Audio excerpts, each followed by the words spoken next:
You are listening to Chasing Threads. Two friends exploring fashion, culture, and everything in between. Where we unravel fashion history, fashion nuance, our favorite fashion icons, and pull the threads that tie them all together. So I am Diamond, and I describe myself as bohemian chic, and the quickest way to my heart is a compliment, a good meal, and a long flowy dress. And I'm Chance. I grew up making dresses out of my mama's curtains and living vicariously through Vogue before I escaped to fashion school. So Chance, here we go. Are you ready? I'm ready. Diamond, are you ready? I'm ready. Let's chase these threads.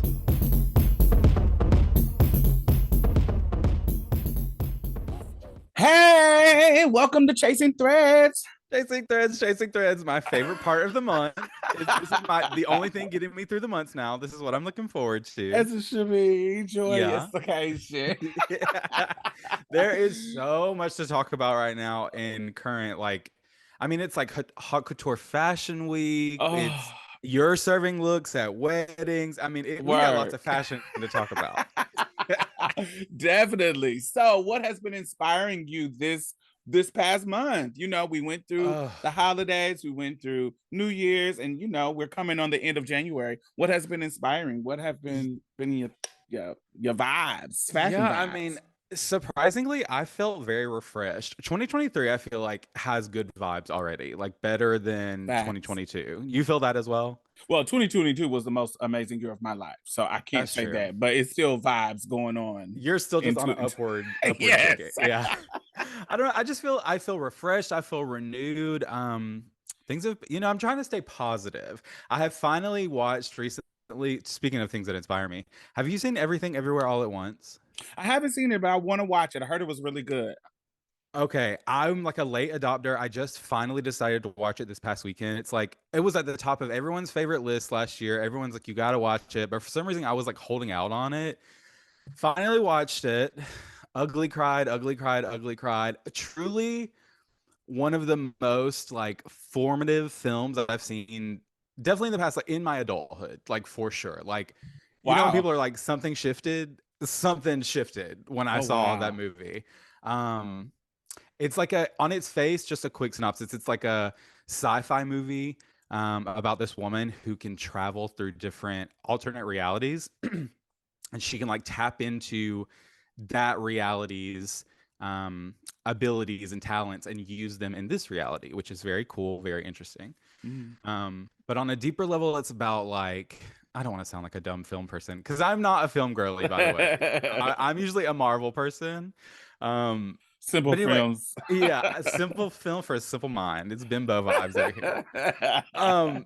But on a deeper level, it's about like how nothing matters, which means everything matters, and like it's this beautiful story about this mother-daughter relationship that I feel a very strong connection to. Because you're so close to your mommy. Exactly. So yeah, that has inspired me in the like media film world. Is there anything like outside of fashion that you're like connecting to? Oh gosh. So I have been on it's two things that I've been watching that are really good. Abbott Elementary. So look, I am not a comedy person. When I tell people that, they're like, huh? I just don't gear towards comedy. I just don't. It's just usually if it's a comedy, it's a kind of comedy. I have a very dark and morbid sense of humor. And usually what can be shown on TV is usually, unless it's something, like my favorite kind of comedy would be like Superbad. Have you ever seen Superbad? Yes. That kind of comedy where it's kind of comedy that's raunchy, like a little raunchy. Yeah, a little raunchy, a little, a very adult, and shit, deadpan, that kind of stuff. Yeah. So that's my tea. But if usually comedies on like network television are too clean for me. They're usually too white and usually too clean. Very so I'm like, I'm like, so I really don't watch it. So even though it is, produced and has some great actresses and actors, produced by Quinta Brunson, I just haven't been breaking my neck to watch it. And so I binged the first two seasons this past couple of weeks, and it was so funny and so good. It is so cute. And cute. That's what it is. It's cute comedy. I love the quirkiness of each individual character. I love that it feels almost like Curb Your Enthusiasm a little bit. Mm-hmm. Yeah. It's that kind of mockumentary kind of vibe of Which is my shows favorite type of like like comedy The show. I love it. Office, Yes, Parks and stuff like that. Rec. Yes, Yeah. Mark. Yeah. So those are, when I see clips of those shows, I be cracking up. So I'm like, Yeah. oh, this is perfect. So I've been really, really enjoying that. And the foolishness that is the, royal family. Yeah. Oh Meghan yeah. Markle and Harry exiting, and the drama of his new book I'm reading currently. I haven't read the full thing, but Spare. But I've got on chapter 5. And so Have you I'm gotten to the kind of, part where he talks about applying the cream to his no, parts and thinking I about his haven't. mother in the room? Oh, okay. I I hadn't think got you're to in for that some part. real fun. Yeah. So Some real all of fun. that, I haven't gotten to that part. So I'm engaged in that. I mean, that's what I've been really getting my life. And last but not least, recently I'm a gaming girl. I love games. I love video games, and that kind of stuff. I'm a gamer girl, and one of my favorite games of all times that woo me, that really like was, wow, this is a Yeah. different kind of game, was The Last of Us. Girl, I started watching this show too. I'm literally so I never played the game. I didn't Uh-huh. know anything about it. But I feel like a lot of people like that. Like it's like a pillar of gaming. Like people really Yes, stand that game. it So is I a kind of knew pillar. about it, and I was like, I kind of heard the show, but I'm not a zombie person. Like I'm Uh-huh. never into zombie culture. But I hate being left out of a conversation. So everyone was talking about the first episode, and I was like, well, let me watch it. And now I'm hooked, and I'm like, well, fuck, I gotta go play the game. I gotta like I'm a Last of Us girl now. So at the time that Last of Us came out, it was one of those video games that was starting to look more and more like an animated film. Mm, And so when I first played it, I'm sitting there with my controller, and I was so emotionally connected to what is happening in the mhm. intro. It is like, oh my God. So you start playing from this little girl's perspective. Like you're playing, she's in her house, the time is changing. Like, you know how every zombie movie starts off with you're introduced to the person right before it gets Yeah. crazy.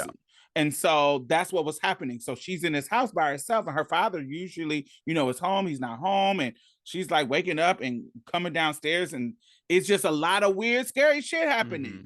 And so her father comes in, and people are trying to get her, coming to the door, and they get into the truck, just like on the show. They get into, but you're playing it while this is Yeah. happening. You're Yeah. Yeah. Yeah. playing. And so you are looking back, people, you hear people on the radio, you go exactly how they do on the show. You do that. And then what happens is once you play this little girl's part, um, and you finally get to the part where the gunman, the little soldier person, Yeah. he's holding the girl, and you see that part, and you're like, wait, I know he is not about to shoot them. I know he is not about to shoot I them. was gagged. But imagine you're playing as the little Yeah. girl. And so, so you're like, what? And it was so dramatic. I had never seen this kind of drama, and it wasn't gore like a horror film, but somebody literally got killed. It's like And, extremely high emotional stakes for a video yes, game. that I Yeah. never had in a video game. Yeah. Like I'm sitting there bawling, and this is the Hmm. first beginning of the game. Yeah. And it's so detailed, and I was like, oh my God, they killed her. And you see him holding her, and she dies in his arms, and you're like, what is Yeah. happening? And so I'm like, what? And this because it's the first time we get to play this level of game in regards to where it looks like you're playing a movie. Hmm. I had never experienced that. And so yes, Yeah. of course, games have gone way further now, but at the time that this came out, it was cutting edge. Yeah. Especially the storyline with the graphics and everything was dope. And so to see them bring the film and change it enough to where it can be really, really good. So Yeah. in the show, have you watched both episodes? Yeah. I'm fully caught up. So in what's not aligned with the game is that the spores. So the spores would be everywhere if it was in real life. So they had to make Mhm. it to where how can you get caught up in this without the spores? Because the spores you can't in the game it could work like that, but in real life it really wouldn't work like that. But Yeah. so they made it to where the the roots of the people could talk to the other people. That is a new Mm. aspect. Could talk to the other zombies. So Oh, so because you're it saying in the show, the hive mind thing of it is taking the place of the spores. yes. Okay, And so the gotcha. spores, it can do something in the movie. That's from what I'm seeing in the show. It'll eventually have its importance, but in the game, if you're so close to the spores, that could turn you. You feel what Mhm. I'm saying? And Yeah, so, but in this, but real spores would be everywhere and turn everybody. yeah, So they couldn't do that. They had to make it to where you had to get bitten or in regards to that. So yeah. the idea that the roots, which is real life, when you Mhm. go in a forest, the fungus can actually send signals to the other forest, Oh, to yeah, the trees and the other, same like the idea that's in Avatar, yeah. the movie. Um and Like so hive mind of like right, insects, certain animals, stuff like that. yeah, you can Yeah. actually get this pheromone or this I don't know what it's called, but this signal to other things, and Mhm. that signal being connected to the zombies is the new aspect in the film, in Yeah. the series. And so I thought that that was a perfect thing because it gives you an intensity and a fear and Mhm. a deeper kind of fear where they're coming, a bunch of them is coming. Like Yeah. it is so dope. So that I is feel my like it's third. also too like it's so like I said, I'm normally not a zombie person because it feels like Uh-huh. that would never happen. But this feels so like in the realm of reality A that it's possibility. yes, it's like wow, I see that being our reality in like 50 years. Like you know what I mean? Like it's just real enough to be scaring the shit out of me. Right, Like to because be scary. unlike zombie, you can there are literally parasites and fungus that can get in your brain and make you do things. Like Control your ass, yeah. it's literally that. So now this is to the extreme, but this is not so far from reality that it couldn't be. And that's always why I've always loved zombie stories. That's always been Mhm. my favorite genre of horror. Oh, really? It's always been my favorite What's genre. your favorite zombie movie of all time? Hmm. Like for someone who doesn't like zombies, what's a good entry point? Um Oh, it's hard for me to say my favorite because I've been watching them for years. But two ones come out to mind as soon as you ask me that. But it's for different reasons. Mhm. So I love Dawn of the Dead. It came out Mhm. probably in 2004, maybe. And Heard of it, never seen it. yes, Dawn of the Dead.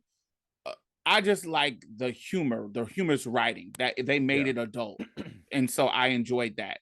Another one is Night of the Living Dead. It came out in 85. Ooh. It's old. It's like Mhm. old from the 80s.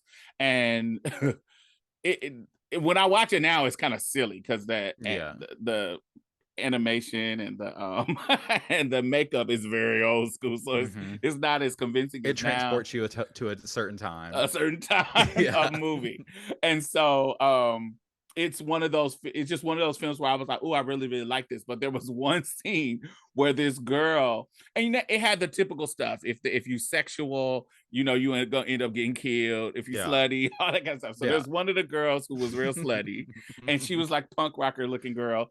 And so she got ate up by by a bunch of the zombies when they came back alive. Uh-huh. And so there was a scene where this homeless man is walking down the street with his cart, and she has come back from the dead.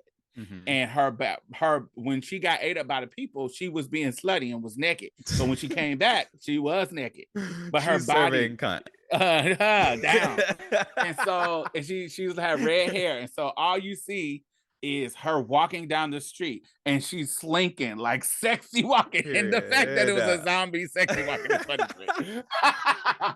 But because it just didn't make sense, because all of them people that was killed her, them zombies that had her all, she would have Looked been all bit raggedy. up at 80. But no, she was butt naked, body is blue. They done painted this girl body blue. It's ridiculous now that She I'm said older. category is come back to life, Glamazon. Right.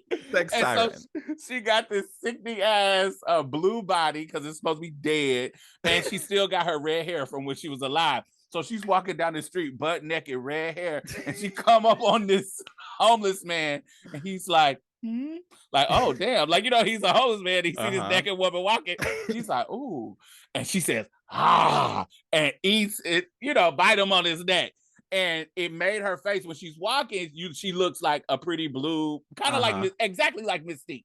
This pretty that's blue what girl. that's the picture I had in my head. Yes, very that. Except without the bumps. And then, and then when she come up to him, her face turned into this gross, like boom, and wear him out and bite him. So I thought as a kid, remember, I'm probably like 6 or 7. I can't remember 85. You said I like love 5. seeing a strong female, powerful woman For on the camera. God, tipping through, butt naked, fish about it, fish zombie. I lived. It was sick. I would rewind that part, and I know other boys at the time would have watched that and was like, for a totally different reason. Oh, me, I'm like rewinding because yes, bitch. Yes, like, let's look at these body proportions real quick. Let me see what's happening. So she was my sickening. So I will only watch it because I thought she was sickening and I wanted to be her for Halloween. My mother wouldn't let me, but oh God, I wanted to be her. And so yeah, that's one of the reasons. One of my favorite characters was her. And then the one after that is a third one because the main girl is a I don't remember what the name was, but I think it's right after that. But it's a girl that's the main character, and she gets bit, and the whole movie is following her, and she's turning into a zombie. But it's kind of like this self-mutilating thing. So by the time the end, she's trying to not turn to it, and she uses self-mutilation as a way to stop from eating people. And so by the end of it, you see her body, and she done put so many spikes and shit in her body to not turn into a zombie. That's such an interesting take. I'm gonna watch that. That one is a good one too. So I remember that one. So watch that one. So yeah, that's been inspiring me. The 9 things that have been bringing me, like entertainment other than fashion. Yeah. What about fashion? What's been giving you fashion joy? So top of my list. Watch it be the same thing. It's got to be Doja in the red crystals, right? Yeah. Not Doja, but that show. Yeah. Schiaparelli. Schiaparelli is we've talked about them, I think, multiple times on here already. Schiaparelli is one of my favorite houses. Daniel Newberry, I believe, is the creative director. He's just killing it. I mean, like, the silhouettes are so like classic but then everything's like turned on its head, and the way he uses like gold and embellishments, and they're doing something. They're doing something really special. What I love is those kind of structured pieces that come up even up above your neck, and that stuff is, each one of those are my favorites in that line. I do not like the animals. I didn't like the lion. I didn't like the wolf. I didn't like the cat. I didn't like none of the wolf was the only one that I thought was like really giving, but I think Naomi Campbell can make anything look giving. So you know what I mean? But yeah, those weren't really, I was shocked that that's what people were really gravitating towards when, all of his pieces look like, not all, but the ones you're talking about look like they put a regular design in like Photoshop and then just like took the corners of the drag tool and just exaggerated every single like part of it, which is so exciting to me. I love those. It just made it look like, and it didn't feel, I don't know, it just felt, those look like something fresh. It looked like something new. The ones with the animals, I don't know why that looked like, it reminded me of Coming to America. Yeah, I can see that from what I know. it didn't seem like anything fresh. It's maybe seemed like a take on something that had already been done with the heads, because I'm pretty sure we've seen the head of an animal on certain things Yeah. already. So, but the ones with the where the corset went up further than normal, Mhm. not saying that we ain't seen that before, but for me, that was fresh to me. It was fresh Yeah. and modern and very sleek. The details were fire. Then that fucking quilted white coat with the lace up back.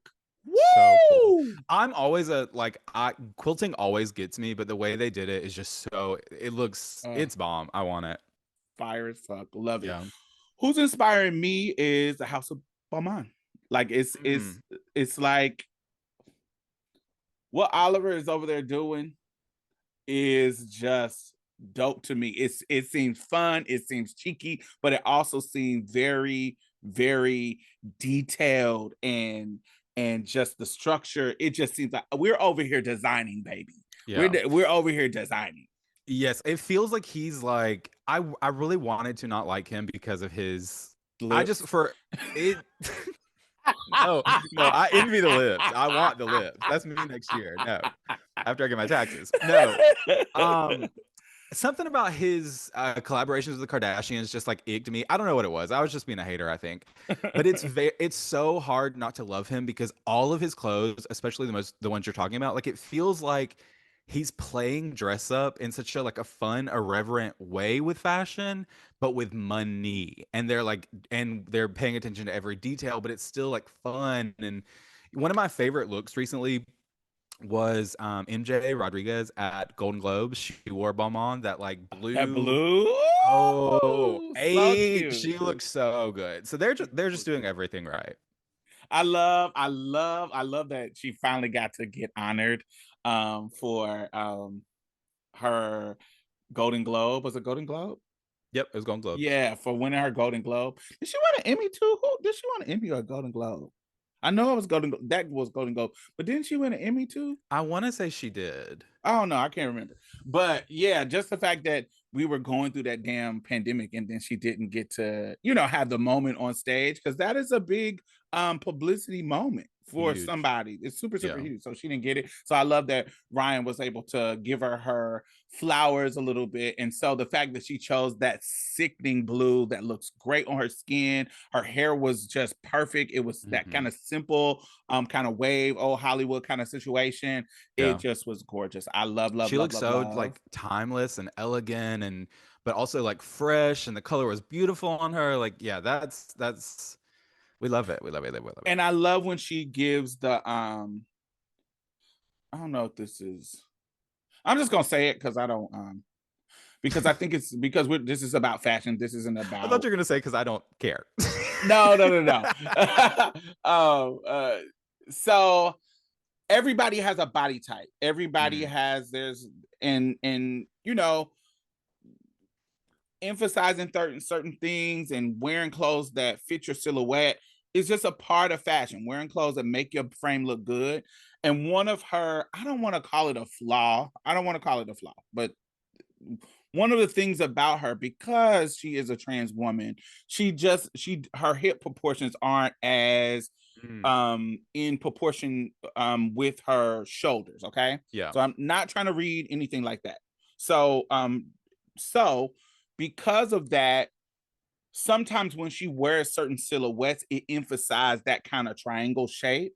But Yeah. I like when she wear clothes that take away the emphasis of her hips to where you can kind of, it gives another shape that can still that's still feminine without emphasizing that kind of more triangular shaped body. Yeah. And that's Yeah. not a read. I'm just saying that as somebody who looks at people's shape, who looks at how clothes fit on people.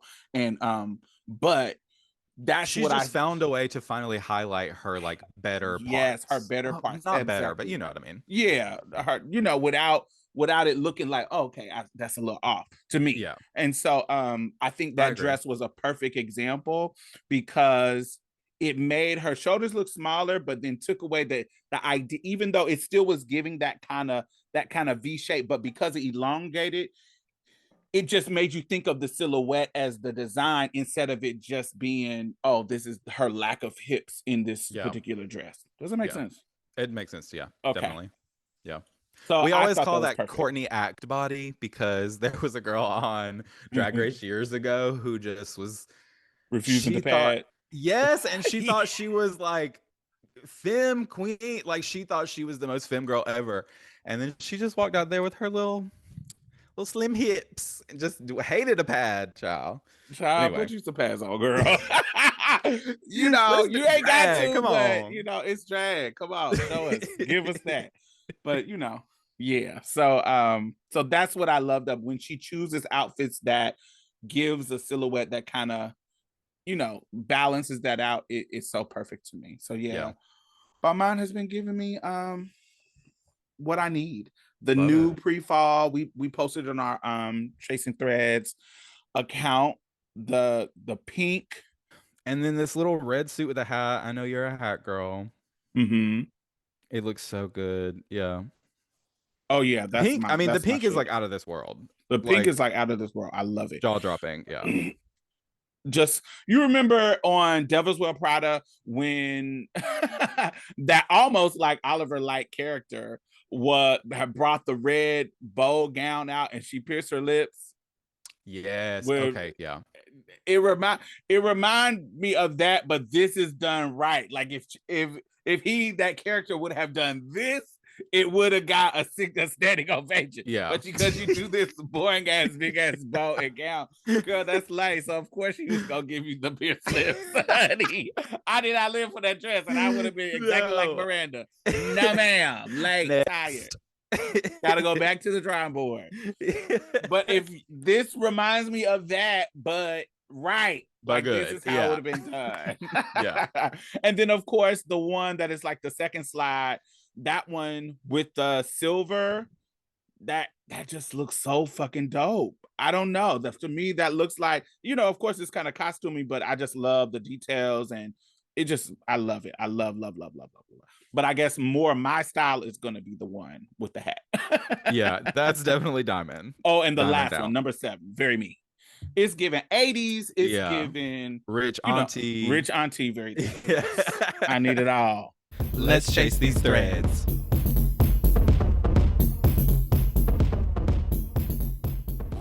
All right, Diamond, it's time for our trinket. As everybody knows, trinket is like one of my favorite parts of our entire episode. Trinket is where we take something small in fashion, small in history, and we kind of take an expanded look at it. Something that might feel small, but actually has a much bigger and larger impact in history than we might think of. I know that the one that Diamond is talking about today, I did a little bit of research myself, and I know that it is steeped in history and glamour and a ton of folklore. So I'm excited to hear what Diamond has to tell us about this week's trinket. So this week's trinket is the Peregrina pearl. So it Her. is pearl, baby. One of the most famous pearls in the world, once owned by several Spanish monarchies. History spans about 500 years, and its most recent famous person to own it was Elizabeth Taylor. The jewel now is in private ownership. One of the interesting characteristics of this pearl is it is huge and is shaped like a pear. It's symmetrically perfect. It is just It's one like of one those. of the most symmetrically perfect pearls ever, correct? Right. Okay. And that's amazing because how a pearl is made. This is really, really interesting. Do you know how a pearl is made? Have you ever I have figured a it out? very basic understanding of it. Like a grain of sand gets caught in a shell and Okay. then it eventually grows to a pearl. Okay, so what you have is what I thought, and we're both Okay. wrong. I love being wrong. Okay, let's Yes. go. So that's what I thought too. I thought a grain of sand and the pressure of the clam or something turned it into the pearl. They So microwaved it. I don't yeah, know. it does something. So that's my whole for years. That has been what I thought about as a pearl. But the reality of a pearl is that the clam gets some type of something in its body that it can't get rid of. And in order to save it, like a parasite, whatever it catches, in order to save itself, just like our body does, it encapsulates the thing so it can't do any damage. And so at the So it's heart actually a of, form of self-protection. yes, of the Wow. clam, and that they use their secretions to wrap around it, and that secretion is what gives the pearl its iridescence. Wow. Okay. And Hmm. so usually it's a parasite. It can be things like, it's not saying, but it can be things like a fish. It can be things like a baby fish that done got in there, Uh-huh. depending on how big the clam is. So anything that it Typically, so it feels is like something organic, like something organic, something that okay. it feels like, bitch, you ain't supposed to be in here with me. Gotcha. Okay. And honey, we wearing you out. Same thing our body does. You feel what I'm saying? Let me slowly beat your ass over. How long does it take? It Billions could of be years? years. Let us encapsulate you, and it's just gonna keep building around it with its Uh-huh. secretions. And the Mm. way what comes out is boom. So what makes this an amazing pearl is that it's very few that have this shape. We don't know why it has its shape. And so it is this beautiful pear-like pearl. And so the history of it is that it was found by an African slave Mm. on a beach in Panama. And so we know the history of slavery in the Caribbean and South America, Northern South America, and all that kind of stuff. And so how when the slave found it, the person that owned the slave end up getting it and bringing it back. His name is Don Pedro Tamez. He was like the administrator of Panama, and so he sent it back as a gift to King Philip of Spain in like the 1500s. I also read the story about the slave finding it, that they were, when he took it to them, they were so impressed by how beautiful it was that they actually gave him his freedom in return for finding the pearl, which is like, wow, like what a weird way for this pearl's like story to like start. Yeah, well, that's a nice way of putting it. I when I heard that part of it, Wait, I how heard did that you read it? that's how the one I read was that's how he paid for his freedom. Oh, so my way was a bit more benevolent and generous. Yeah. Okay, Yes. let me take the blinders off. Okay, okay, now I'm here with you. Yes. That's how Okay. he paid for his freedom to be, to be free. So not just nicely, oh, please give us that pearl so you can be free. Okay, sorry. My whiteness was like too clocked in there. Sorry. I was like, what a wonderful story. Like, how Oh, sweet. they Okay. let him be free because of the pearl. That's so white. Oh, God. Okay. so so Prince of King Philip II gets the pearl. King Philip is of Spain. He Hmm. wants to marry because back in the day during the Tudor times, baby, they married for power. It was not Oh, about no yeah. damn Mhm. sanctity of marriage. You know how motherfuckers love, especially with the LGBT stuff. Now we don't want that Uh-huh. fight, so I want to bring it up. But they were like, ooh, the sanctity of marriage. Bitch, sanctity had nothing to do with marriage when it started. Uh-uh. It was about just like the incest, to strengthen the bloodlines and strengthen the power bonds. And Hmm. so at the time, the Queen of England was married. She was the illegitimate daughter of Henry VIII. Now, that's a whole other scandal. We know Henry VIII had 3 children, child. He had like 6 wives. Don't quote me on that, but he had a bunch of wives. I think it was 6, but He's Anne Boleyn, right? right. So Cutting Anne heads off. Okay. Boleyn, yeah, Anne Boleyn was his second wife. Anne Boleyn is also the most, the famous golden age Queen Elizabeth I mother, Hmm. the virgin queen, the Yeah. the one who never married and blah blah blah blah blah. And there's a reason why that is. So his first wife was named Catherine. Catherine had a child, but I can't remember what happened to her. She's important to the Pearl story. Um, Anyway. anyway, Philip, the King of Spain, was betrothed to Princess Mary. So Mary, they tried to make Mary's mother was Jane Seymour, who he married, who Princess, there's a lot of mess going on. This is the Tudors, so y'all know it's a lot of mess. So he married Princess Jane because he was tired of Anne Boleyn.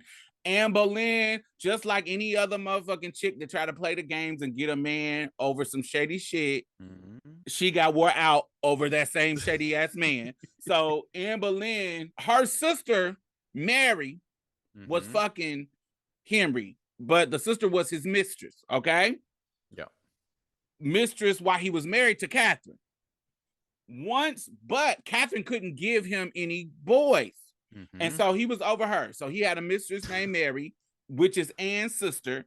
And like, hey, I know you live for my sister and she keep having boy children from you, but I'm in the court too, and I know you want me, but I'm gonna play hard to get. You want me, you gotta divorce Miss Catherine, baby, and marry me. You want this puss? I'm that girl. Put a ring on it. Put a ring on it, baby. Give me that pearl. And no, the pearl ain't there yet. At this time, the pearl ain't there yet. Okay, sorry. So put a ring on it, baby. And so he did exactly what, because she played this hard to get thing. He's like, oh, he's a king. I want what I want. And so he totally denounced Catholicism and became this kind of Protestant motherfucker. That's the start of the Church of England, right? The whole reason was because they didn't want to recognize his divorce. Exactly. All of this is because of that. How we get the religion that we got in regards to whether it's Catholic is controlling or Protestant is controlling England. And so I need a Real Housewives of the Tudors, right? Right. That's what we need. Immediately. Okay. Exactly. And so Anne has a daughter, which is Elizabeth I, that we know, the famous one.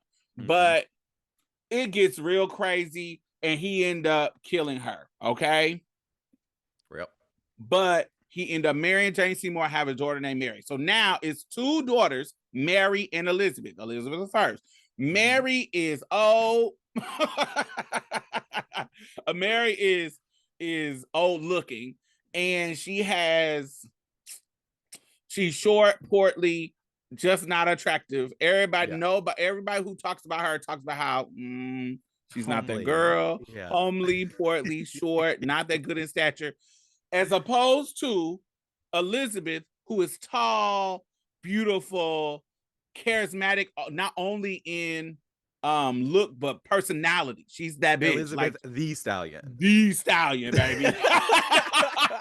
And so she is that girl, and everybody's living. But when they legitimize Mary's birth, because remember she was the illegitimate daughter too. When they legitimize Mary's birth, it legitimized Elizabeth's birth as well, the way the law was working at the time.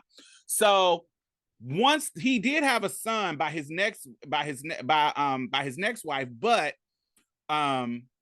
he dies when he was young. So now only people is left is the two daughters. Okay. So he was trying to stop her from being the successor, but Mary she ugly, but she's smart, child. And so she was like, you got me fucked up. So she said, you chose looks, I chose books. Okay. Honey, baby. I'm getting the throne. Right. And so it worked out in her favor, and she becomes the Queen of England. But I got this sister over here that there's always a chance this bitch might try it. Yeah. But I am the Catholic girl. I live for Catholicism, Mary. And then Elizabeth was the Protestant girl. So was this battle of who was going to be who. Mary, once her father died, she brought Catholic back in. So that brings Spain. And so her goal was to marry Philip, who got the pearl, back to the pearl, marry Philip. Philip, wanting to marry her to get the power of marrying her, unite the kingdoms, he sent her, before even meeting her, he sent her the pearl. Ooh. Okay? So sent her the pearl, asked her to marry him, blah, blah, blah, blah. So when he gets there to marry her, this is who I gotta marry? So he is not living for Miss Mary girl. Where is me? Where is Catfish? Where's the cameras? We need to know. Got the cameras. Y'all set me up. This is not who I wanted to marry. So he meets Elizabeth, and he sees her around the court. Because she's no. She's actually on house arrest because of her. Now what did she do? She didn't really do nothing, but you know how the games to play about overthrowing thrones and shit, girl. So her sister was like, "I'm not even trying it. I ain't even gonna play with you, your bitch. Room. Yes, locked in. Actually is gonna be on house arrest in Catherine's. This is how she popped her. So Catherine, remember Catherine? The first wife. Anne Boleyn was the second wife. She actually put her on house arrest in her house, Catherine's house. Damn. So she said, I know she ain't gonna play with you because she didn't fuck with your mama. So she ain't gonna play with you. So she put her in the house, and even Catherine's new husband was molesting her and stuff. Elizabeth molesting Elizabeth. Oh, it was a mess. So anyway, that's the rumor that he was trying to wear her out. Mm-hmm. So Philip convinces Mary to bring Elizabeth back to court. Like, get her back into the this is not godly. This is not a part of how we supposed to be treating our siblings. This is your sibling. She is royal blood. Stop playing these games. You can't, if you can be the queen, then she should be able to be in the court. Da da da. But he only doing this because, honey, I want to try. He's trying to get a piece. Yeah. That's what I was thinking. That is so funny. That is funny. So Mary gets pregnant. Okay, so she's happy and getting her life because she's about to have a Prillis. She lives for Philip because Philip is sickening. Oh yeah, he looks sickening. He's young Spanish trade, getting her life, baby, getting her life. And so she says she really just doing whatever he say because she lives for him. She want to have his baby. Blah blah blah. Honey, 9 months come around, don't no baby come. She looks fat and pregnant, but don't no baby come. 10 months roll around, ain't no baby here yet. Baby Miss Thing ain't pregnant. No. Even though everybody says she get pregnant. So they make it seem like she has some kind of miscarriage or something. Then another pregnancy happened. Boom, because her period stopped coming. Another pregnancy happened. I'm literally on the edge of my seat. Like, I am so enthralled. Like, okay, let's go. Another pregnancy happened. So every one of her pictures that she's having while all this shit is going on, she got the pearl on. Because the pearl, King Philip turned the pearl into the royal jewels. It was just a normal part of the jewel, but he turned it into royal jewels. So since it's part of like the crown jewels. The crown jewels, right, of Spanish. And so ever since he turned them there, wherever their hands was, it was a part of the royal jewels. And so second pregnancy failed. She gets pregnant. It never happened. So we don't know. People assumed it was some kind of like fibroids or something because she was looking pregnant. And so it could have been, they was assuming what we would know as fibroids now. And so she never had any children and she ended up getting sick and dying. Before Mary could get in her grave, I'm talking about before death. She's still warm. He's still alive. Baby, he went and told Elizabeth, Pearl, I have the pearl. Look, when she gone, you gonna take the throne because you are the legitimate heir because she didn't have an heir. Yeah. And the son is dead. The actual boy of Henry was dead. You're the last one. And so you're the spare, motherfucker. So she would be the Queen of England. And so he offered her, marry me, and this is what you get. But Elizabeth said, first of all, bitch, if you would do this to my sister, I know you would do it to me. And she never liked me because they never liked each other. So don't get it twisted that they look, I told you she put her in house arrest under that lady. Yeah. So they never got along. And Mary was jealous of her because she was the pretty, tall, charismatic sister that everybody lived for. And so she says, I know my sister didn't like me. I know you was the reason they came to court.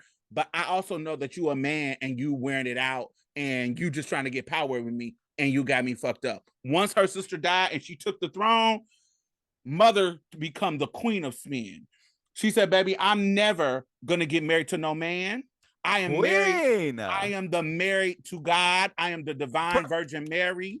I don't need a man because I'm married to England. That is my husband. And so that's why she was the longest reigning queen, just like the other Elizabeth before Elizabeth. Yeah. And she said, I'm gonna make the Protestant church my king.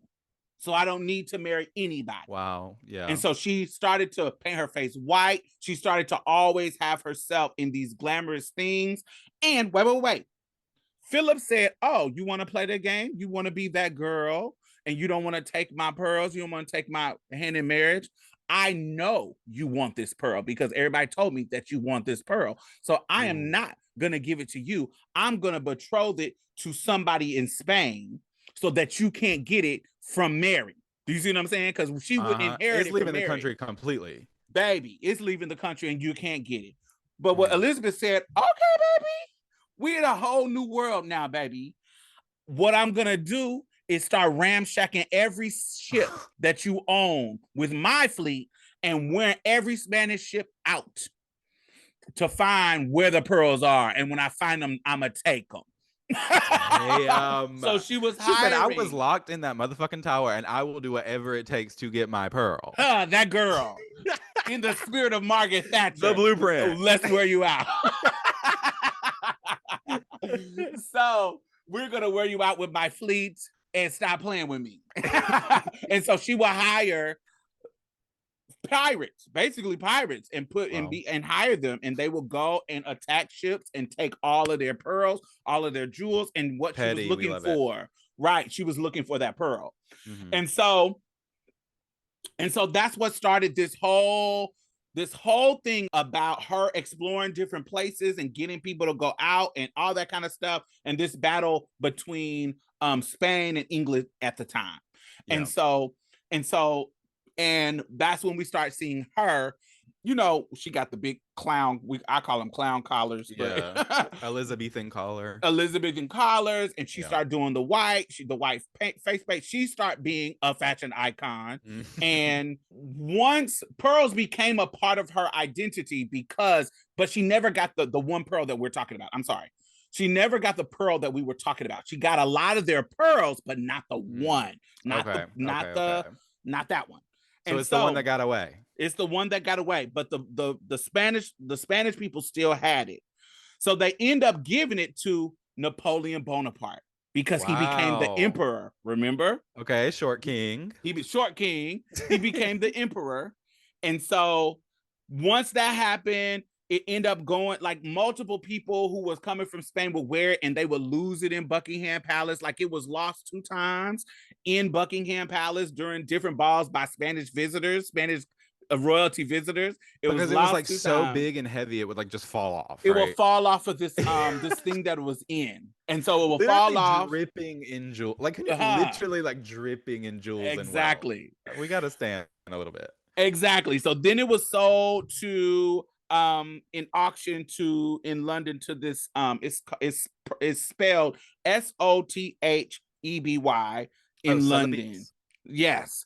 And then Richard Burton in 1969 at the auction bought it.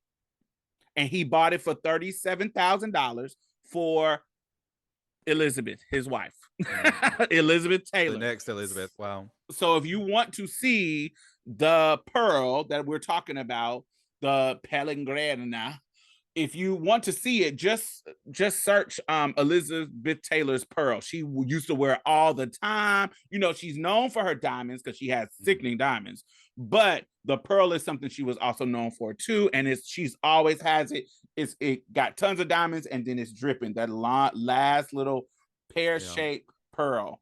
Gorgeous. And last but not, that's the now it's a private owner. But what I wanted to talk about why this was a trinket is because I think in my brain, I think this is a perfect example of when we talk about racial justice. Let's bring it to something relatable in our time right now, of how resources can be passed down into whiteness. Okay, so we know that this was found by an African.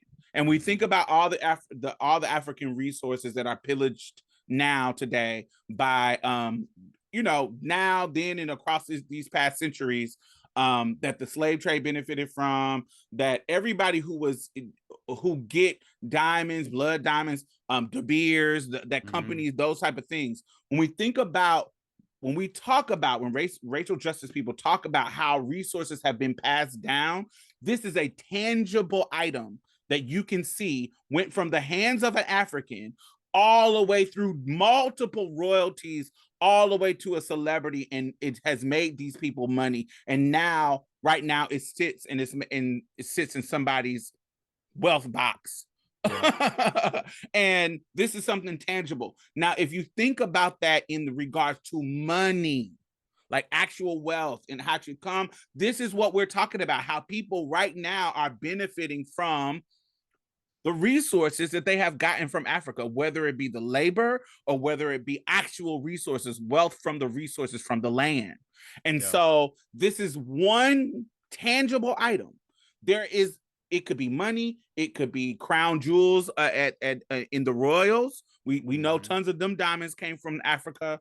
But I want you to visualize how over the years this has passed and compounded in its wealth and in its stature. And also the through line of a person of color, an African person, working to get something, to find something. And it's something that, if we're to believe that he was given his freedom after this, that literally changed his life. Yeah. And then white people used it as a toy, as a plaything. It was that started wars and literally started the Spanish War. Was a part of that. And the connection with religion taking over. You see these connections of how literally people were coming to the white people that were coming to Americans, the Puritans that were coming to America, they were coming to America running from Catholicism because they thought that Mary was bringing Catholicism because it was a little bit more progressive. You feel what I'm saying? In regards to how they were maneuvering at the time. And so Protestantism, she was bringing it back to England, and it was scaring the fuck out of them. They were like, exactly. "Oh shit!" It was Protestant was the more conservative. Yeah, and so they wanted to come over here, and so they can be not only start a new land and started this, but so they can be away from what was going on with the Catholics and the battle with Catholic and Protestant. We're going to come over here and just be Protestant and be our own tea. We're out the Native Americans because they savages. We can make them follow us and, bring the slaves over. They just was on some bullshit, as we know. Yeah. And so, but one of the reasons why the laws is how they are here and how this is a Christian-based country is because of that fact. And the pearl was connected. The relationships was with all of this stuff, the pearl was connected to. And so how its connections, and it's just a perfect example of how all of these things, and how if you follow the money, you will see how, this country has benefited, particularly white Americans have benefited from this labor and this exploitation of resources. Yeah. And so this is just one example of that. And I thought it was an interesting trinket because this episode, we are going to be talking about the royal family and the mess in there. So this is my trinket for this episode. Love the that. La Peregrina. What does that mean, by the way? Do you know what that means? The Wanderer. Ooh, perfect name. Exactly. Makes perfect sense. The Wanderer, honey. It goes from hand to hand, baby. Wow, that was so interesting. I want you to know that I also researched that subject. Ain't none of that shit in my research. Because I was like, I want to make sure I know what she's talking about. Girl, I was like, ooh, this is so interesting. I didn't even know none of that. Yours was so much more in depth because you just be knowing. I just be learning.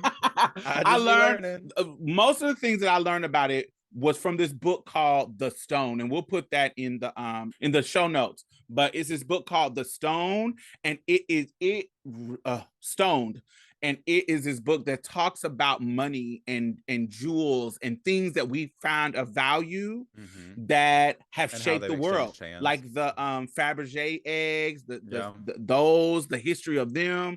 The history of diamonds, the history of the pearl, the history of fucking tulips. Did you know that the tulip used to be like money in the Dutch area, and it made that's their why it's in all their art and shit. Yes, and it made their economy crash.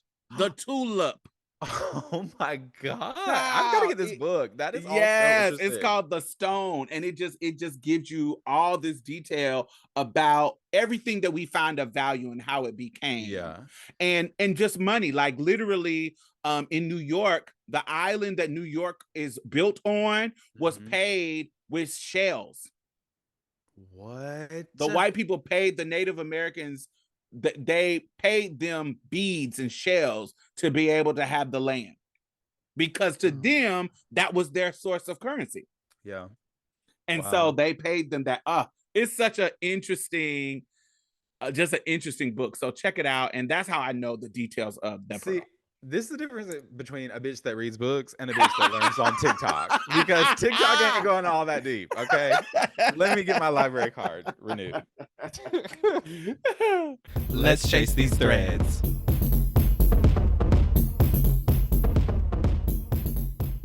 All right, after that trinket, I'm like, all I want to talk about is the royal family still. Like, I cannot get enough of it.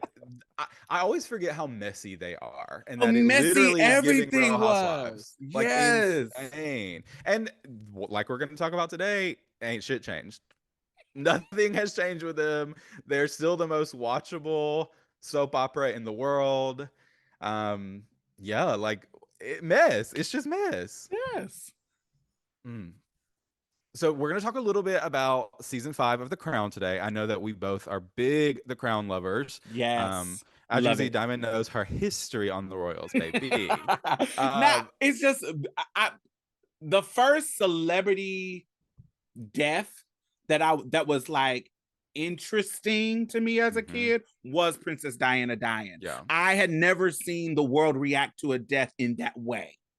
Like, the entire world's The eyes were entire world immediately was on on that. that. And Yeah. so seeing the boys, and they were young, following her, the casket, and all And the she's a things. princess, and She's a she's princess. She's beautiful, beautiful, and and she's nice. She's sweet. She went to the AIDS, yeah. AIDS kids, and they were, honey. When I was coming out, the AIDS stuff was, honey, thrown in our face like crazy. Yeah. And so her being this beautiful princess that we're going and treating the patients with dignity. For me as a queer child growing up, and remember, she died in 97.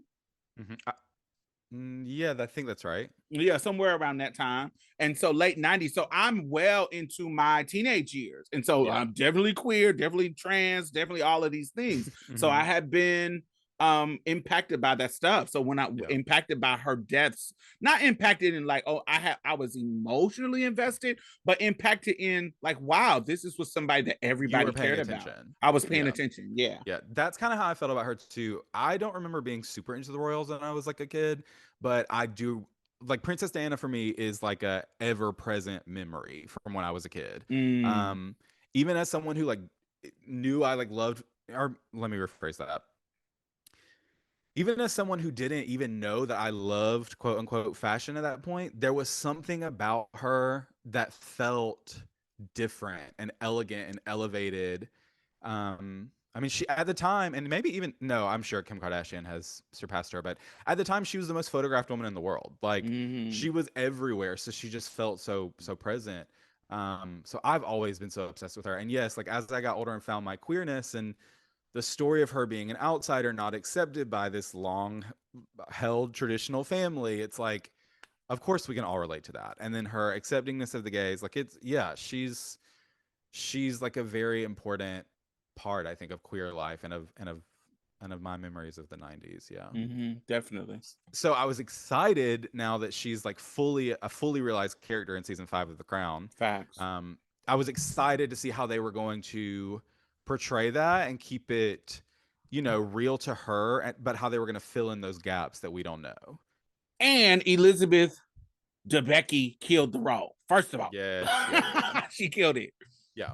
I was about to call her something else, but I couldn't think of her last name, so I had to look it up. But yes, when I first saw her as Diane, I was like, they found the perfect actor, because she is giving Diane down. Yeah. I remember this first pictures. I was like, holy shit. Like, she looks just like her. Yes. Like, the accent, it was great.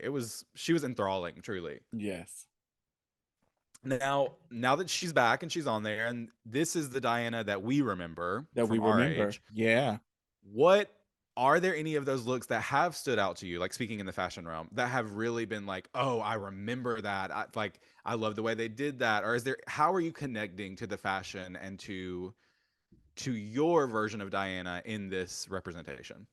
So Diana, for me, as a fashion kind of icon, I remember her in skirts and blazers. Like that kind of skirt and blazer combination, big shoulders sometimes, kind of Yeah. oversized blazers, and that shortcut, that feathered shortcut. It reminds me, there's something about her that reminds me of the 70s, but this was when she was younger. Like and so that's not the Diana that I was introduced to, but seeing pics of her in the past, it reminds me just her feathered kind of chili bowl, feathered cut was that. I always remember her for that, but definitely the suits and the blazers and the skirts always, and the kind of not kitten heels, but not sexy tall heels either. It was kind of like that medium pointed toe, pointed toe heels. Those are the things that I remember about Diana when it comes to fashion. I remember the blazers always, like, usually with like a nice little hat. There's this one TikTok video that's going viral now of her from, God, I don't even remember when. Sometime, I think after she was newly married to Charles, and they were going to some like signing of this proclamation, and she walks in this like black suit and this black and white hat with her head down so the press can't see her, because it's in the time frame where she was like, I'm sick of the press, no more photos, and there's no pictures being taken. And then all of a sudden she lifts her head up and you can see her face from the hat, all the flashes of the cameras, and it's just like, damn, bitch, like, so yes, I remember the suits and the hats. That girl. And I also remember the streetwear Diana. So like the Harvard sweater and the little biker shorts and the sneakers and the balloon sweater that she used to wear a lot with the biker shorts, like, and the cool little ball cap she used to wear. I remember her casual style a lot too, and feeling really interested in that. She was always giving Body Electric workout fish to me. Very. She was on Soul Cycle before she even started. Yes. Oh, and then any of her looks that she was when she was holding the baby, showing them off, like when she would be, when she was first introducing the baby, not when she was coming out of the hospital with him, but like when she would have the first pictures and be with the other family. Those, I remember those looks, like the blue with the hat. I remember those looks really, really well as well. I would say the Diana look that sticks out most in my mind is the revenge dress, though. Like, we have to talk about the revenge dress. Yes. I mean, she said, "World, stop." Like, she was like, tell me what you know about the revenge dress. I want to hear the diamond story. So the story that I know, of course, was this is when the tampon, the tampon, not a sex tape, but because this is before the video time, but they were like voicemails, right? It was like a voice recording, yeah, that of Camilla and Charles talking, and so they were having basically phone sex. Yeah, they were, he had said something, a flirty along the lines of, I wish that you, my little camera was twisting. I wish I was a tampon inside of you, or whatever, something, which to me, knowing what we know, this is your fucking mistress. It was that, I hate Camilla. Camilla is the devil in all the royal stories. It's on site for Camilla. It's on site, baby. You is whack. I don't like you.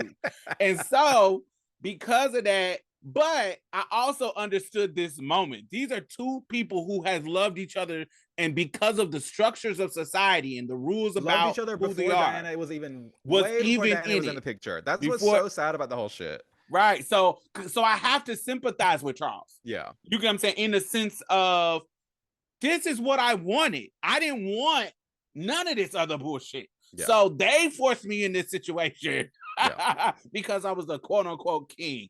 I wanted her.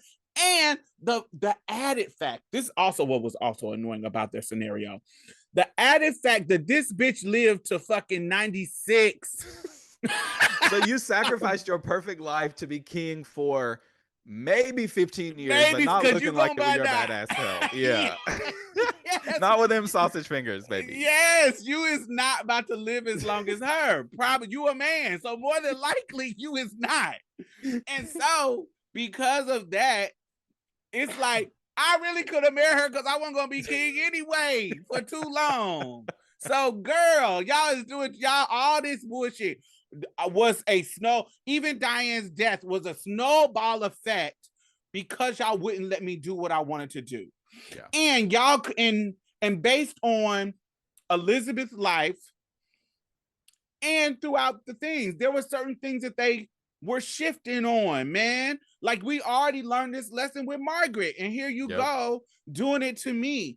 And just like me going to a different school that y'all didn't want me to go to, y'all was shifting on some things, and y'all could have shifted, and none of this stuff would have happened.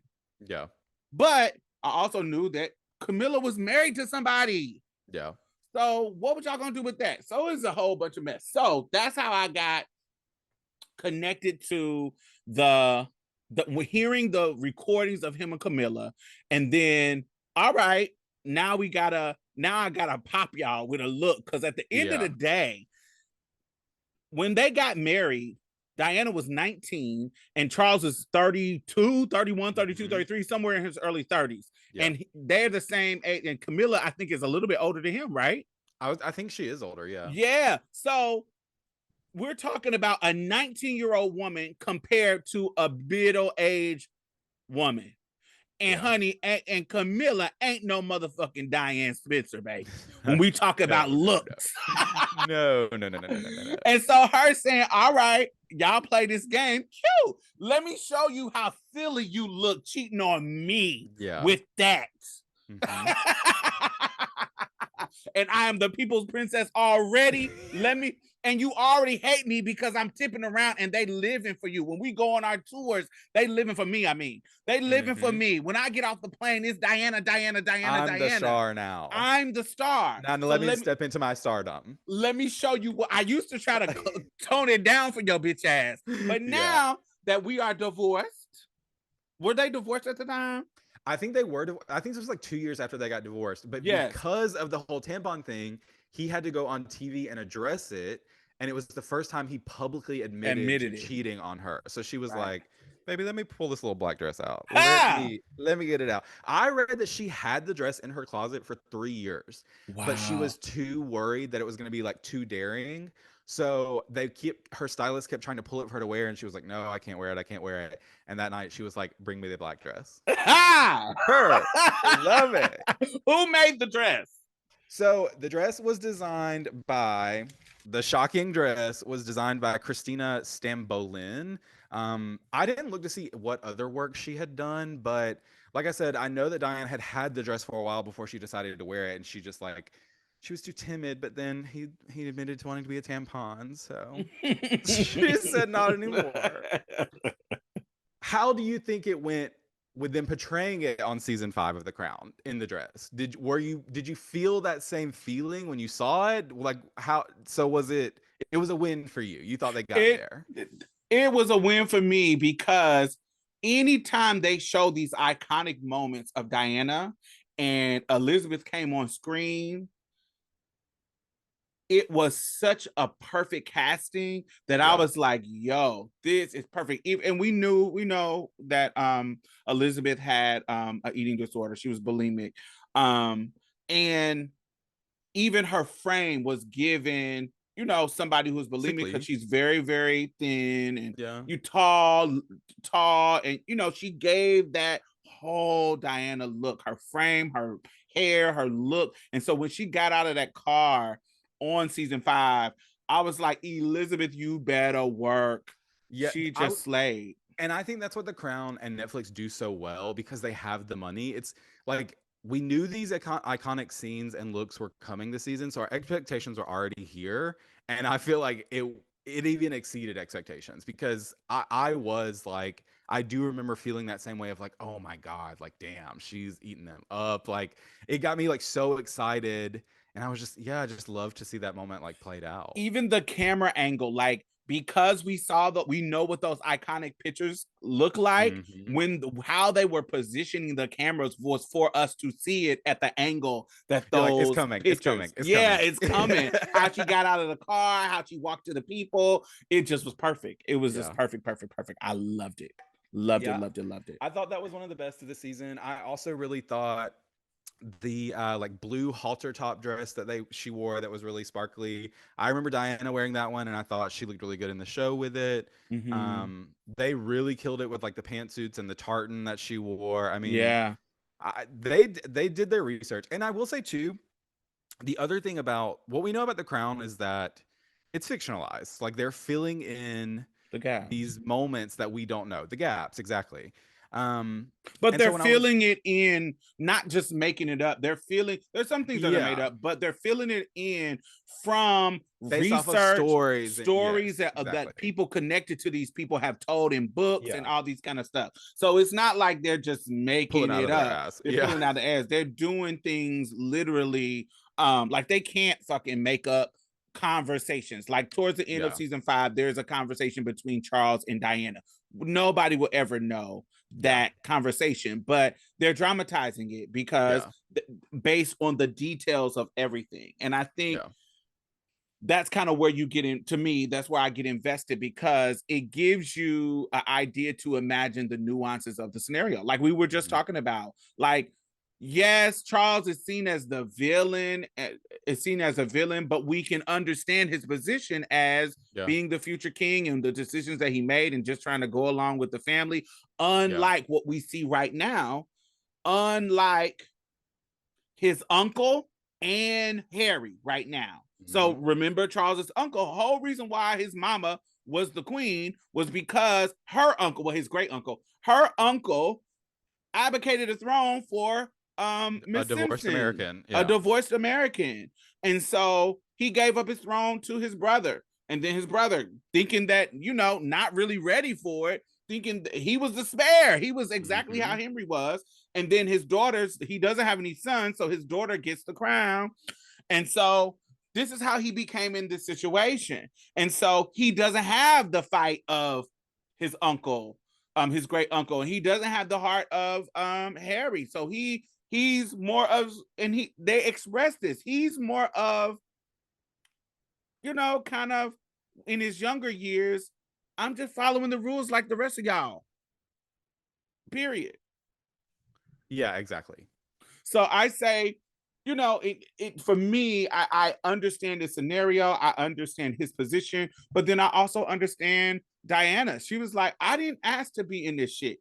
yeah, I'm somebody who come from a kind of a high class family. The Spencers was, they had, they were blue blood people. They weren't royals, but they were come from a noble line. yeah, And so I come from this family. I didn't know, uh, you know, I didn't know what this was going to be. And I come and that one of my favorite episodes, and I don't know if it's season 4 or I think it's season 4, is when she comes and passes that little hunting trip with flying colors. yeah. When she She does, she does was all the like, games with them and everything, yeah, yeah. Unlike, she just one of those girls. She says, I was trained to be this. Like, I know how yeah, to be this. And so, and I'm down to earth where I can come and do this. And they did it in juxtaposition to Margaret Thatcher coming doing it and not fitting into what they got going on. But exactly. Diana comes and does it and kills it. So her being this young 19-year-old shy girl, beautiful, I'm just coming into something trying to be who I am, trying to be loved, and literally falling in love with this prince. And this is not what it's cracked up to be. And you, And it's this is the point you're making, but to get there, it's like it's the exact same thing with Meghan and Harry because Meghan wasn't even raised to be royalty. Like she has no clue what's going to happen. no She's thrown in, she's begging them to accept her, begging them to love her. While they won't, the public sure as fuck did, just like Diana. And facts. if the crown had any common sense, they would have seen what the people were embracing and supported it. But unfortunately, with Diana, they weren't strong enough to do it then. And we see the repercussions of that. And they're still not strong enough to stand up for Meghan. And embrace like a new commonwealth, as they call it. It's like they're weak. They're weak. But that ain't to, if I'm to be honest, this is supposed to be an exclusive club, and when we stop making it exclusive, it loses its power. And so and that's what they're scared of. That's what they're scared of, because it has always been on the rocks. Elizabeth is the one who solidified it. How long she had been, it was on the rocks. And so, you know, with Meghan, I feel like I love that Harry has the gall, like Prince, what was his name? Edward, right? Edward, yeah. Like Prince Andrew, to say, you know, fuck this shit. But the difference is he's not in line. Well, he is, but that's true. He's not the one. He's not necessarily giving it all up in the same way that Edward was. Yeah. Right. Giving something up, but saying, you know, I'm not about to deal with this bullshit with y'all. I'm gonna love my wife. And I don't understand why they didn't understand that this was gonna happen, because Prince Harry had a picture. If you go back to videos of his room, he had a picture of Halle Berry on his wall. So him liking biracial Halle Berry-esque girls, that was his tea. Yeah. We should have seen it coming. We should have seen it coming. Y'all should have known when he met this Halle, a biracial, almost white lady. He knew that this was gonna be the one. This is gonna be the one. I don't know why y'all was. God. And then not only her looks, but she was also perfect as well for the role. She was already having her coins, an actress and a philanthropist. She was Meghan was already doing her thing. And so they should have known, like in the Diana situation, this is the one you don't want to play with. She has the gift of gab. She has the look. Baby, she was eating their motherfucking ass up. She was eating them up. We talked about it last episode. Yeah. Because y'all forcing me to wear these neutrals, it's gonna make me look sickening. Yeah. Wear you out. And so you should have known that the backlash was going to be very, very similar with the Diana situation. And so they didn't, because it doesn't matter. We're trying to protect what we got going on. And this is our ways to protect it. When it came to Margaret, when it came to any Diana, us control of the media is our way. We know to protect what we got going on. Yeah. And so I think that's what's funny to me too about the backlash, to bring it current. I think that's what's interesting about the backlash against Harry and Meghan. People who are saying, you know, even fucking Judge Judy this week, someone asked her opinion on it, which, like, who cares what Judge Judy? Anyway, and she was like, I think it's so disrespectful. They're biting the hand that feeds them. Like, it's just so horrible for them to be turning against this institution and turning against their family. But that's what they've been doing for years. They've been throwing other members of the family to the sharks, aka the press, for years, as a way to stay relevant, to stay in power, to keep money, to stay positive in people's minds. And now that they've kicked Harry out, left him with nothing, all he's doing is the tricks he's been taught his whole life, and now y'all are mad that he's using it against you. Yeah, he's using the media, using his platform, using the scandal into, I'm giving up this coin, but I'm about to make me some more. But it's gonna be based on reality. It's gonna be based on the fact that y'all motherfuckers was racist to my fucking wife, and y'all not about to do my wife like I did my mom. And at the end of the day, regardless of if anybody agrees with what he did, that is the reality. We know that Diana was murdered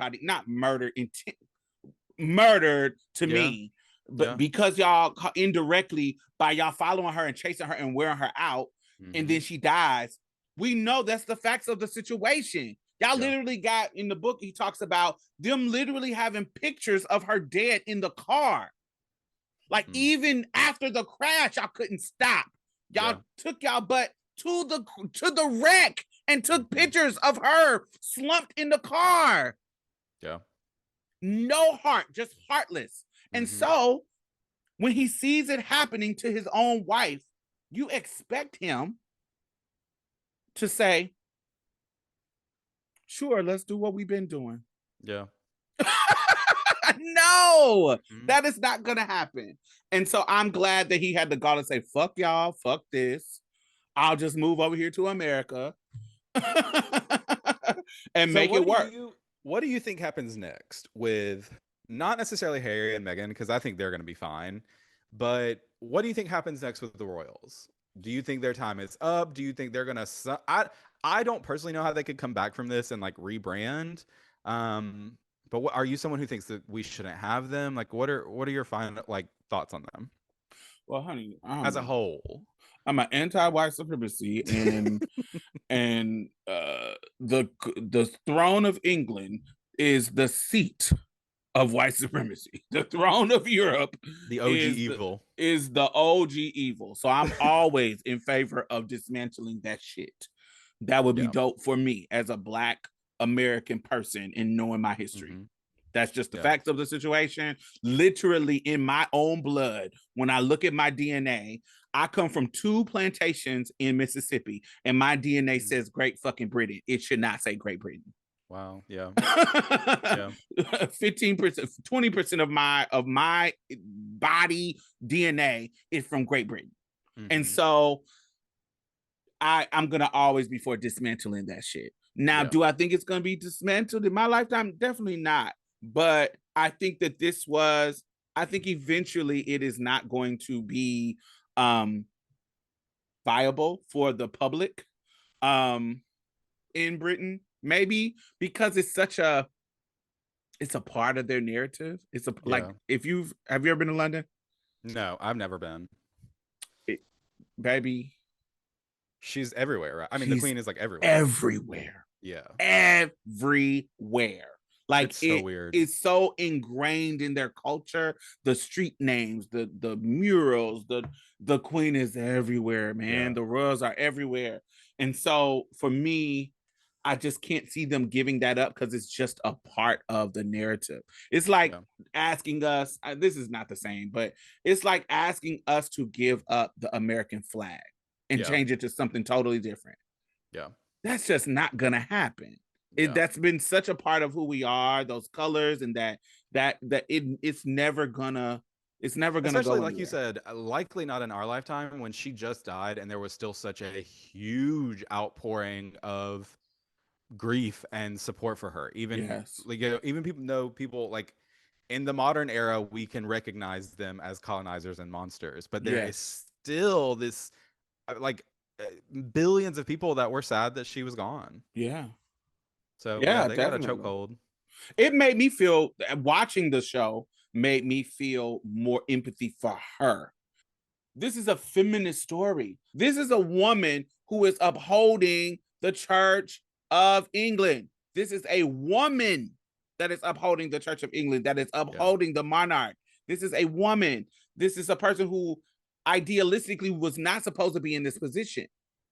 They would have wanted it to be a man. They would have wanted to be the uncle. They would have wanted it to be a boy if her father had a son. But for whatever reason, however the cards got dealt, it was her. And she held on to it for the longest reigning one.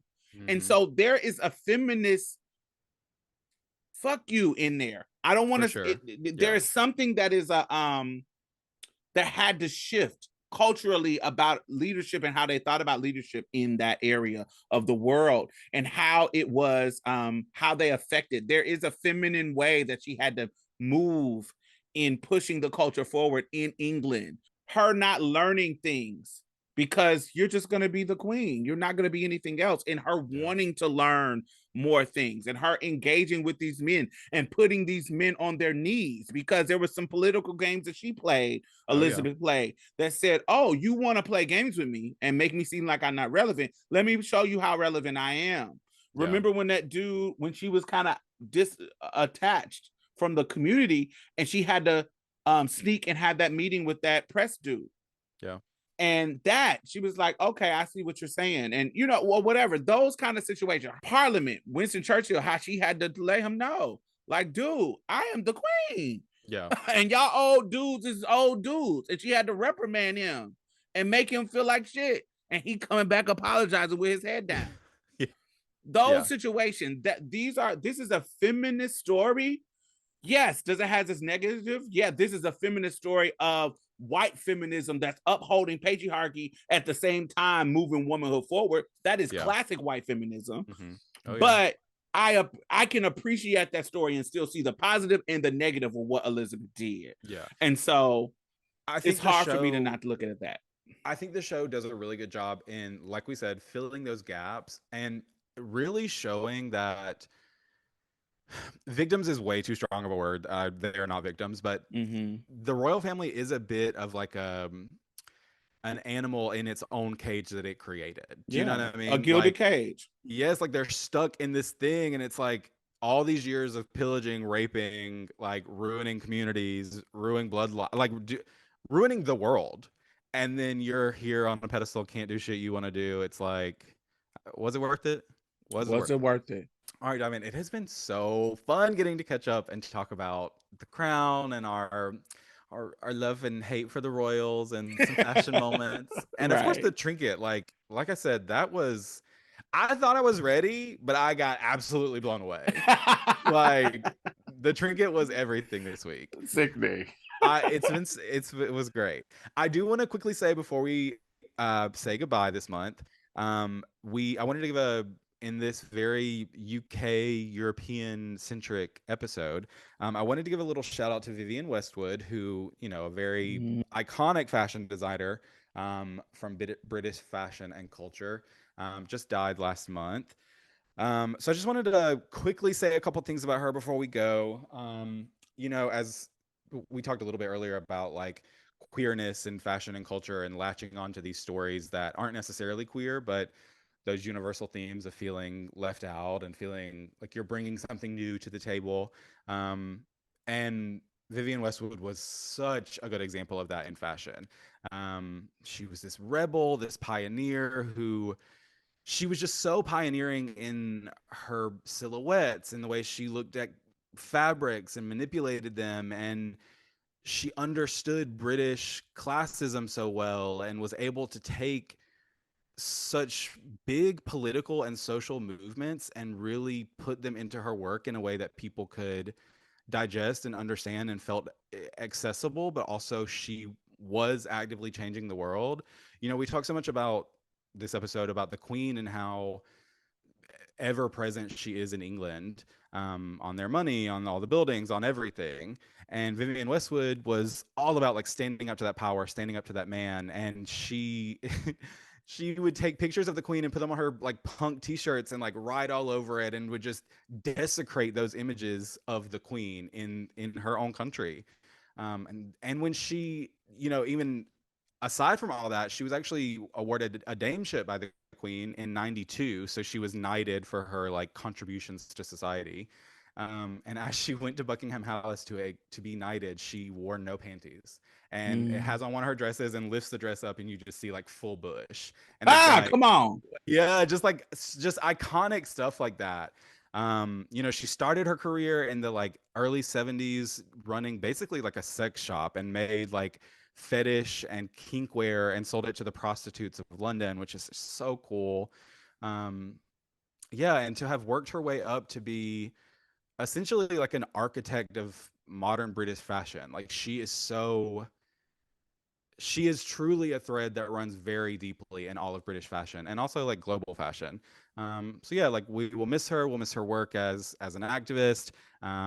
She worked a lot on climate change. She even one of her shows in 2015 centered around it was called Unisex, and it really centered around androgyny and gender neutral clothing. And she was one of the first people to bring those ideas to the mainstream in that space, in like a high fashion space. Um, so yeah, it's gonna be a different world without her. Um, and yeah, I just was gonna see if you had any like Westwood moments or memories that really stuck out to you. Like for me, one of the big ones, she worked with Naomi Campbell a lot. She was really Yes. there for like the rise of the supermodels. Um, and there was a show, I want to say it was fall winter of '94, of Paris Fashion Week, and Naomi Campbell is wearing this like extremely huge like coat with these like ruffles on it and this cute little tartan skirt and 9-inch platform heels, and Mm-hmm. just keeps falling on the runway. And it's like, even though she's falling, it's still like one of the best moments ever. She looks gorgeous, the clothes look gorgeous. um there's there's a runway show where Kate Moss, like speaking about the whole Queen Victoria like whiteface, she came out in this like Queen Victoria / like Marie Antoinette like mix up vibe, completely topless on the runway, eating ice cream, like just loved it. And then even as modern as like the 2008, I think it was 2008.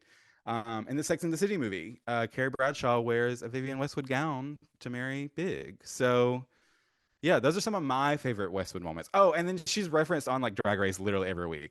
All the time, yeah. There's a little twink that's like, it's giving Westwood. Yeah. But yeah, those are some of my favorites. What about yours?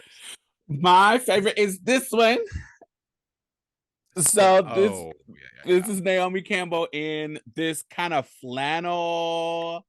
It's giving flannel and African auntie, but just elevated to a whole other sickening ass high fashion level. So she got a headdress, she got the corset on. It's this big flowy midi. It's almost like midi length. It kind of looks midi length with the way she's working it. It's just a dope. It's not Burberry plaid, but it's similar to that. It's flannel. And I love. That's my favorite look of hers. Yeah. But what I love about Vivienne Westwood and how it shows up in my own personal style is I am a bitch who will mix two prints, like 2-3 prints, like it's like, it's just what it is. I love print matching. I'm a person who and do it well always. Thank you. And so I'm that person who likes the idea of double, triple prints in one outfit, and watching and the color schemes and print matching in Vivienne's work has always been an inspiration to me. She is somebody who has let me know that I can still have a feminine silhouette with any type of print and mix them together and make it sickening. And she is that girl when it comes to that. So all her work has always been, to me, super feminine. Yes, you'll get this punk vibe, but you'll also see those classic things. Like, she love a damn corset. Those classic things, that classic feminine silhouettes, but exaggerated and mixed with those prints. That is my favorite part of Vivienne Westwood. I think not only from a style standpoint is that wonderful and alluring, and we love that, but it's also what she did so well with those classic silhouettes and those classic like high-end fabrics is she was doing basically, because of what we know of her as like a punk and as an activist, she was essentially doing like a parody of the upper class with her clothes. Yes, because like these the corsets and the shapes and and it like Scottish prints. Yes, and to be able to give that commentary and push back on the powers that be while still slaying, that's chasing threads. I mean, that's what we love. That's what we're into about fashion and culture. So yeah, that's chasing the threads. She did it all. We'll miss her. Yeah, just wanted to shout her out on our British episode. Yeah. Thank you, Vivienne Westwood, for your contributions to the fashion world. You have inspired us all. And yes, we definitely will miss you. All right. So if you like fashion and you want to see any of the looks that we discuss on this show, follow us on Instagram, Chasing Threads Pod. We hope that you lend us an ear next time. Talk to you then. Bye-bye.